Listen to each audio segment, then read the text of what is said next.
Check. Yeah, it's working. Good. It's okay. Recording.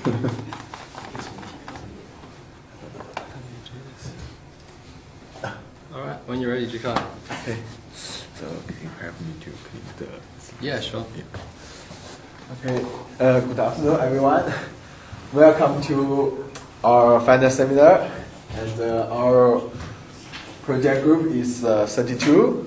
Our project name is called Cracking, Who Murdered the Somerton Man. And our supervisor is Professor Derek Abbott and Dr. Matthew Berryman. And here is my partner Nick, and I'm Jikai. Okay. Okay. Today we will talk about some history and background of this case, and also the project aims and motivations. And then I will introduce the approach and methodology we use in this project. And next, Nico will introduce some previous studies.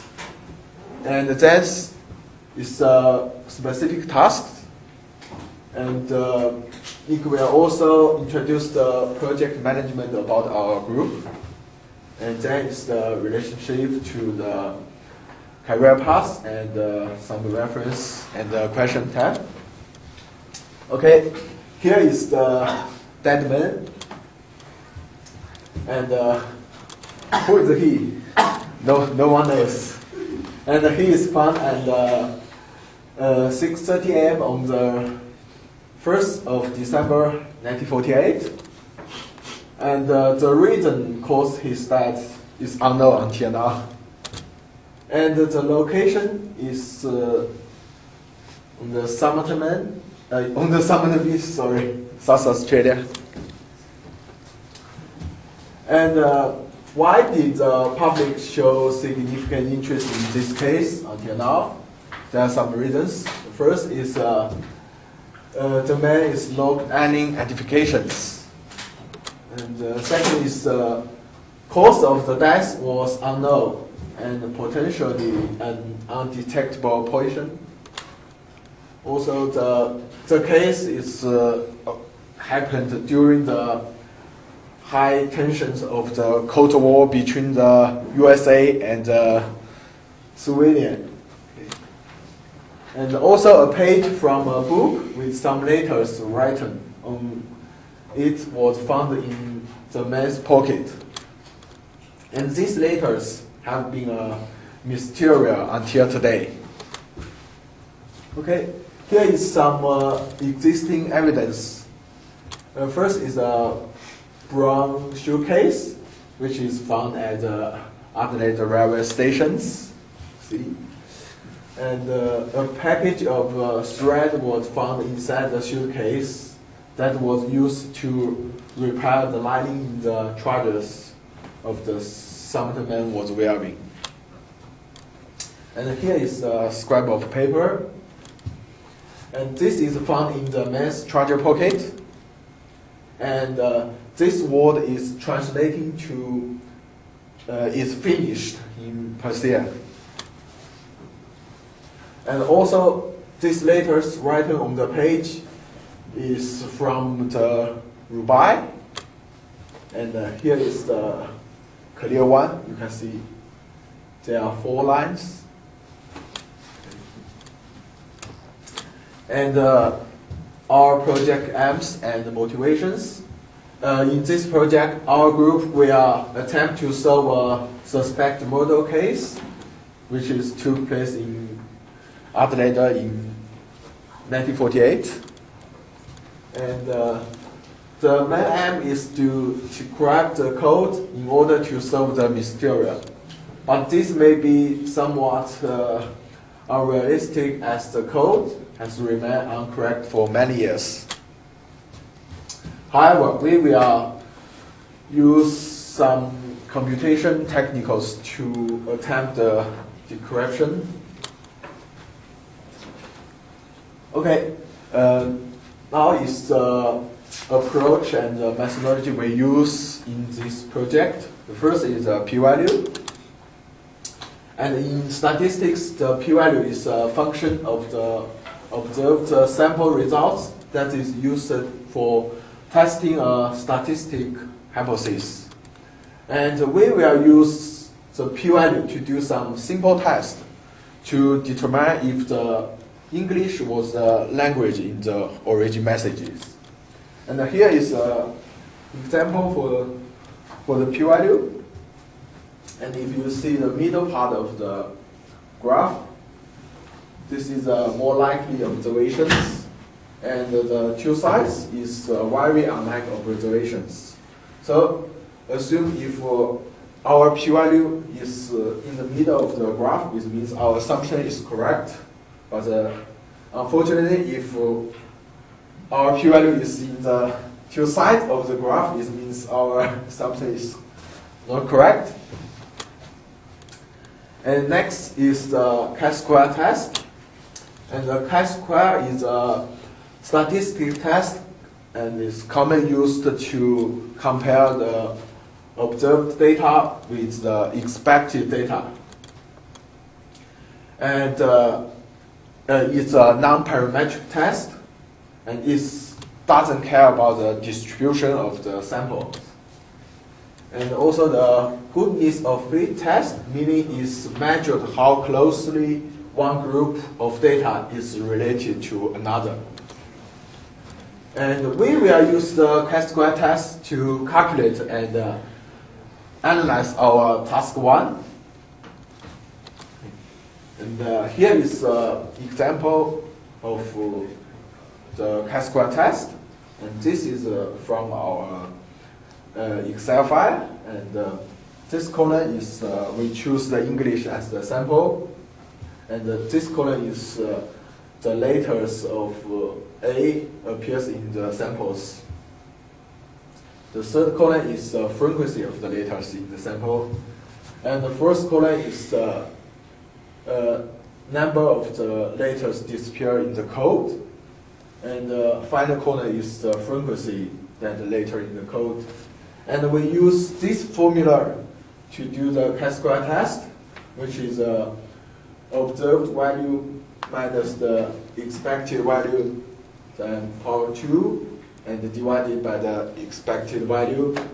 And in this case, we can get the 8 is the observed value from the code, and the 44 is the total numbers in the code. And the 44 times the frequency in the sample, and we can get the expected value.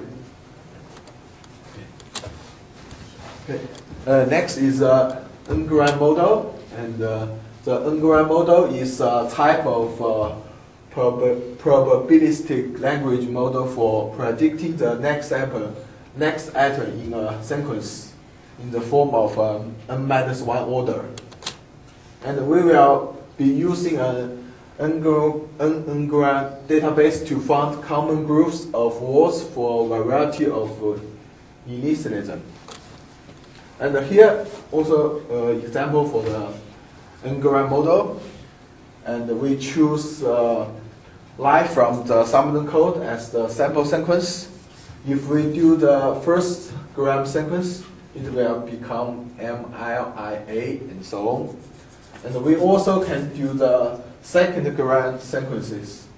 This becomes ML, LI, IA, and so on. And also for the third gram sequences, it becomes MLI, LIA, and so on. And we also can do the 4 gram and the 5 gram until the n gram. The next method is called one-time pad. And it's an encryption technique that cannot be correct if used correctly. And we should be able to verify and prove if the code is the beginning letter of the sequences of words or is composed of whole words. And also here is an example for the one-time pad. And if we get sample text, And we also know the later locations of the ciphertext based on the alphabet table. And we get the key and the locations of the key. And we use the ciphertext minus the key, and we can get the origin messaging. And the next is the Universal Declaration of Human Rights. And we use this for our sample-based text file. And it's created in 1948 and is used to adopt of human rights to represent a common standard for all people and all nations. And there are over 400 different languages translations we can use. And the last one is the Project Gutenberg. And the Project Gutenberg is a volunteer efforts to digitize and archive cultural works. And the first document is posted in 1971. And there are over 50,000 books are available in plain text and other formats like HTML, PDF, and EPUB as ebooks. And the most important thing is all free to use and includes major language in the world. Okay. Then pass to Nick. So I'm just going to talk a little bit about some previous studies in this area. So some previous professional attempts were limited since they didn't use modern techniques or have access to the modern databases we do. Another limitation is that some of the characters in the code appear to be ambiguous, and the previous attempts made fixed assumptions on these particular characters. The Australian Navy's response was that the letters were neither a code nor a cipher. The Australian Department of Defence analysed the characters in 1978 using the computer technology of the time, and their conclusions were that there are insufficient symbols to provide a pattern. The symbols could be a complex substitute code or the meaningless response to a disturbed mind, and it is not possible to provide a satisfactory answer.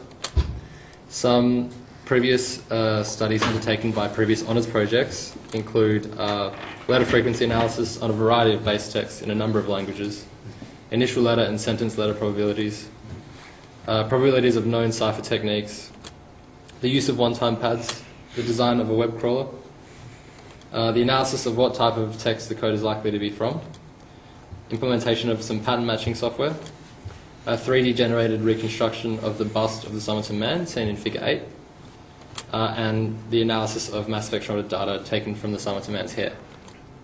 Some conclusions from these studies were that the letters are unlikely to be random, the code is likely to be an initialism, it is likely that Rubaiyat was used as a one-time pad, the language of the code is likely to be English, the code is unlikely to be an initialism of a poem, and that the Rubaiyat was not used as a straight substitution one-time pad. Okay, now I will introduce our specific task 1. And the aim of our task 1 is use statistical methods to verify whether the most possible language of Somerton Code is English, and critical review of previous results and compare our results with them. And we use the Declaration of Human Rights as the base text. And we want to find out how common letters are in each languages.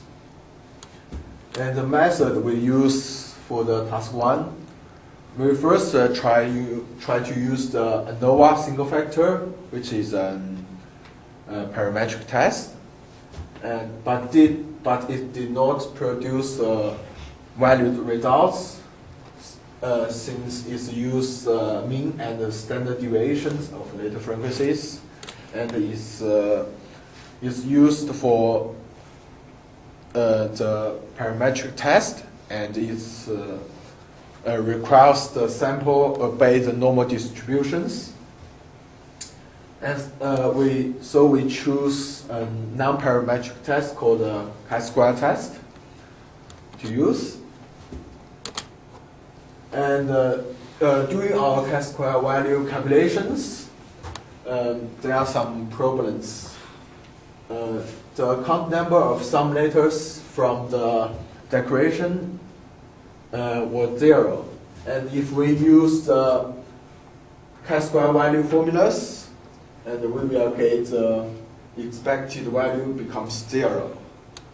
As we all know, the denominator cannot be 0. So we have to use count 1 instead of 0 for these letters. And we also use the frequency 0.001 instead of the frequency 0 to avoid this case. Okay, here is some results. And the left graph is from our chi-square value of closed 20 language based on the 2013 groups. They did the square difference and standard deviations. And this is the result for the square difference. And we use the counties from 0 to 1. And we can see the lowest one is scores and English, but we consider the scores is similar to the English. And here is the result for the standard deviations. Also the left is our results, and the right is from the previous groups. And this is also count from 0 to 1. And we can see the results. Also the lowest is scores and English. Scores and English. And we also use the frequency 0.01 instead of the frequency 0. And we also get same results, like the lowest one is scores and English, and lowest one is scores and English. Okay. This one is standard deviation, and the result is the same. Okay. And we also did a test. It's based on the top 20 European languages and based on its native speakers against the Somerton Code. And this result is count 0 to 1. And this is frequency 0.01. And the results is we get is lowest one is also the English. And the last test we did in task 1 is we used the top 20 European languages against the Thomas Hardy sample as a control to verify our work is correct. And if you see the results, for both the count 0 to 1 and the frequency 1, the lowest one is still the English. So result for using the chi-square test. Our result is same like the previous groups, so the previous results were confirmed. And the Universal Declaration of Human Rights as the base text was found to have too small sample size, and it will result our calculations not correct. And the last one is English has the lowest chi-square values for most of our calculations in task 1, which means the Somerton Code is most likely be English. However, we still cannot get a reasonable p-value for any language against the Somerton Code. So there was a potential for reanalysis in next task. Okay, so in task 2, we basically were looking at designing an n-gram search engine. So previous studies have shown that it's likely for the code to be an initialism, which is the first letters of words. This concept was explored further using a technique that accesses a larger database in a much shorter time than the web crawler developed in previous years. So using an n-gram database rather than crawling the whole web for grams has the advantage that the crawling has already been done and all the grams have been recorded. This drastically increased the speed at which gram combinations on the web can be found. The maximum number of grams in the database we chose is 5. So 5-letter gram groups were generated from all variants of the code. So all variants of ambiguous letters were used, and the code was to output the most likely gram combinations. This was repeated for all length of grams starting at 5 and then going down from 4, 3, 2, and 1. Python was the programming language chosen to implement this code, and due to the size of the data set and the limited local processing power we had, we needed to rent a Amazon Elastic Compute Cloud service to be able to process the data in the time constraints of the project. So some of our results, these are the top 10 top 10 5-gram results based on the number of years that each expression occurred.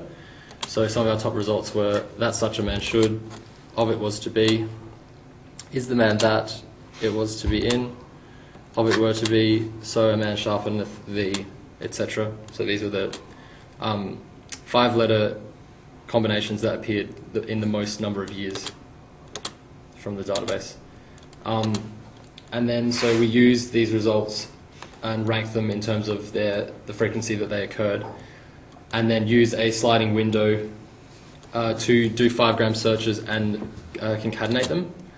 But this produced some nonsensical results due to the disjoint between the groups. So using a 5-letter shift, you get would rather go on as but all by different mothers, late in August or in. So you can see there's connection between the 5 words, but in between groups there's a disconnect. So these are some of the results you can see. And so this could be improved by using a window of 5 letters, but using a shift of 1 letter so that there's more overlap between the searches. Okay. Next, I will introduce the task 3, the Rubaiyat's one-time pi.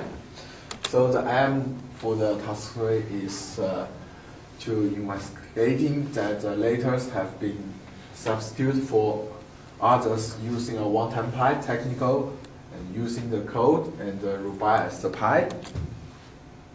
And we are proposing to use different letter positions as a keys to decode. And we want to find some meaningful decoding message by using this method. And the Somerton Code acts as ciphertext.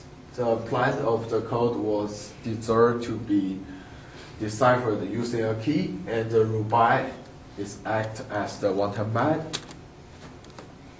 And we use a computer program language called MATLAB to implement the deciphering technical. And we are decoding using the letter position within each word rather than using numbers against to each letter in the alphabet.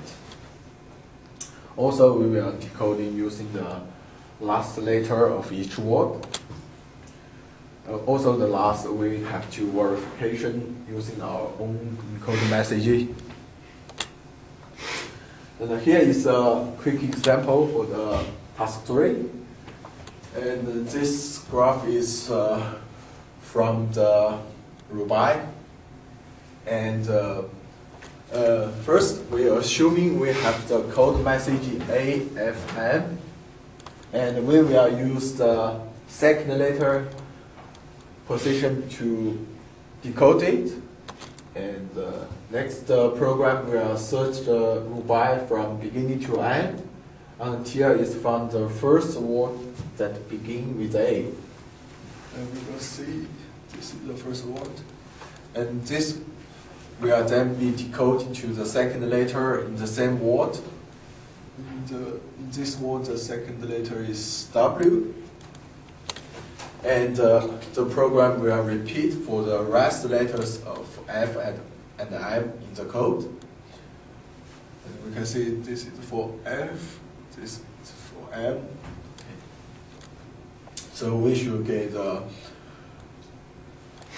decoding message should be the WOO, and here is the output from the program, which is WOO.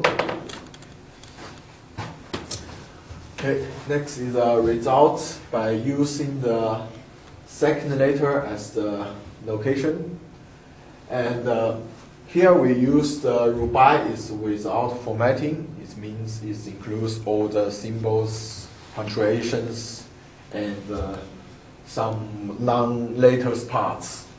And here is we use the third letter locations, and you can see the results.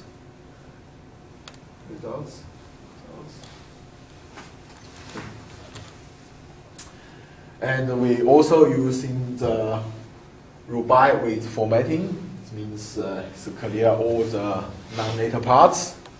And this is for the second letter as location. You can see the results here, here. And here is for the third letter one.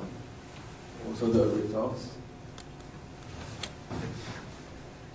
And the last, we use the last letter as the location. And this is Rubaiyat without formatting. And this is formatting Rubaiyat. Then you can see the results. Okay, let's do some verifications. And, this is also apart from the Rubaiyat. And assuming we have origin message GUN, and we want to use the third letter to encode the message based on the Rubaiyat. So the encode words from the Rubaiyat should be the knight, and flag, and hunter. And the code should be the first letter of the light is N, and the first letter of the flag is F, and the first letter of the hunter is H. So our encode message should be NFH. And if we use this as a code and choose the third letter location as key by using the one-time count method, what's the output? You can see this is from output from the program, and the origin message is GUN. Okay, so in task 4, as Jikai mentioned in task 1, the frequency of letters that appeared 0 times in a particular language in the declaration were altered using various different methods. So for the reanalysis, we decided to increase our sample size by using novels from the time before the Somerton man's death until each letter appeared at least once in each language. We used the 2013 group's initial letter count and decoding toolkit in order to count up the initial letters in each language for our base texts, and we used the decoding toolkit to normalize all the letters with accents and remove the punctuation. We compared our reanalysis to our initial results. We tried using the an English sample to set our p-value benchmark, which we could use as our significance level. And then using this significance level and p-value for the code, we could perform hypothesis testing, where the null hypothesis is that the group of letters are from the English language, and the alternative hypothesis is the group of letters are from another language. So here are some of our results. So this was a validation that was done to check our English declaration as our base text versus our collection of Project Gutenberg. So this was our Thomas Hardy sample, which was our English sample, the code, a piece of French text, a piece of German text, and a piece of an obscure language, Zapoteco, against both the declaration and Project Gutenberg. And as you can see, the red bars are the Project Gutenberg chi-squared values, and they, in every case, gave a lower chi-squared value, which is desirable, because the lower the chi-squared value, the closer the two texts are related. So we decided that the Project Gutenberg was a better reference text. So in our initial analysis, on the left you can see some of the results from task 1, and in our reanalysis you can see that we found English to be have the lowest chi-squared value, which is desirable, and you can also see that the chi-squared values are a lot lower, which is better because we're able to obtain reasonable p-values that we could perform our hypothesis test on. So if you look at the graph on the left, you can see that the chi-squared value that we obtained from using 20 44-letter English samples against our Project Gutenberg statistics gave a chi-squared value of 40, and using this same reference text against the code, we obtained a chi-squared value of around 34. So the fact that the code obtained a lower chi-squared value than on our English sample shows that is good because the code is closer to English. And then these produced a p-value for the English samples of around 0.02, so we use this as our significance level, rather than choosing an arbitrary level of significance like 0.05 or whatever you would normally choose. And you can see that the code achieved a higher p-value than our significance level, so we're able to perform a hypothesis test and say, yes, the code is the most likely, the English is the most likely language of the origin of the code, assuming that it is based on an initialism. So I'm going to talk a little bit about our project management. So all of our task allocations were followed. So the basic ones that we kind of split up were, I was going to be in charge of project management. I worked on task 2, Jikai worked on task 3. I'm going to be working on the upcoming exhibition poster, and Jikai is going to be working on our project YouTube video. So our initially proposed budget, we initially considered 2 n-gram databases. One was offered by Google, the other was offered by Microsoft. We tried using the Microsoft version, but it was not able to do what we needed to do with it. So we went for the n-gram option, the Google option. We initially estimated the cost to be $150 to obtain a license to access the database from a language consortium. We later discovered that we could access the database for free directly from Google, but at the cost of it being not as clean or easy to use as the cleaned up version using the language consortium. Instead, we just implemented some basic code in Python to clean up the raw database, and we were able to use it that way. We initially estimated that we'd be able to store the database locally, introducing a cost to buy a hard drive. It was later discovered that because the database was so large, it was around 1.8 terabytes when it was compressed, we didn't have the processing power to trawl through this database locally, so we had to hire some cloud storage and processing services from Amazon, which used up all of our project budget, over our project budget, which was able to be funded by the school. Our initial risk assessment was fairly accurate, and these are some of the risks that we predicted, and our reduction strategies worked effectively to mitigate these risks. This is our final project Gantt chart. There weren't too many changes to this, apart from initially it was proposed that if we had extra time towards the end, our task 4 would be to analyse some mass spectrometer data of the Somerton man's hair, but because we weren't really happy with our results from our initial statistical frequency analysis, we thought we'd do a reanalysis with a different sample text. So some of the main milestones we've met so far: we've presented our proposal seminar, we've submitted our draft research proposal, our full research proposal and progress report, completed task 1 to 4, we've given our final seminar presentation, and some upcoming milestones are: we need to create our exhibition poster, we need to perform on exhibition day, submit our final report and thesis, provide a dump of our full work, and create our project YouTube video. Some communication methods used throughout the project were regular face-to-face contact through meetings with each other and our supervisors. We communicated regularly through text messages and email. We used collaborative software such as Google Drive, GitHub repository for sharing and collaborating in code, and we use our project wiki page to update our progress weekly. So some relationships to possible career paths. So the techniques we've developed in this project can be applied to software and programming skills information theory, probability, statistics, encryption and decryption, data mining, and database trolling. The types of jobs we are looking into are computer security, communications, digital forensics, computational linguistics, for example, those used in Google Translate. Some industries we could potentially work in would be software, e-finance, e-security, telecommunications, search engine development, and information technology. And some job examples would be with Google, ASIO, ASUS, and ASD.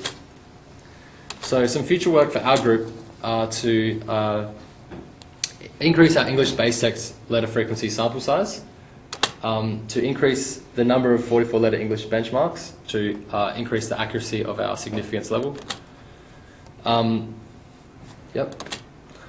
future work for future honours groups in this project could be to extend the analysis we did to all popular European languages rather than just English. So to perform hypothesis tests on all languages, or to focus on English and explore different genres of text. Future groups could also try exploring more gram combinations by changing the window size and the shift of the window. And to also perform the mass spectrometer data analysis that we didn't have time to do. Some basic conclusions from the project were that the code was not created using the Rubaiyat of Omar as a one-time pad and the proposed key method that we tried. Further analysis of the n-gram search results is needed to provide valid or useful decryptions of the code, and that English is the most likely language from which the Somerton Code was written, assuming it is an initialism. Here are our references. Are there any questions? Yeah, I've got a question. Yeah. So you only did up to 5 n-grams. Yes. So like how much processing time do you need to do, say, a 4 gram or a 5 gram? And like how much time would it take to do maybe a 6 gram? Okay, so the gram limit was set by the database, so Google only allow you to access up to 5 gram length for using their data. So, and obviously the lower the gram combination you have, the longer the search will take, because there's going to be more results of, say, single letter occurrences than 5 letters in a row. So it kind of grows exponentially the lower the gram number becomes. So, yeah, through contacting one of our supervisors, Matthew Berryman, he advised us that it would take far too long to be able to do that search locally and would go over time with our project. So he said that we should hire out some external computing services and then run all of our gram searches in parallel. So to be able to do our 5, 4, 3, 2, and 1 all simultaneously to save time rather than having to wait for one to finish before we could start the next one. So you could get, so to do higher grams, you need a better database. Yeah. But it'd be quicker. Yes, it would, yes. But yeah, the two that we found and considered were the Microsoft and Google offerings, and they were both maximum 5 gram limits. Anyone else? No? Okay, thank you for coming to our presentation.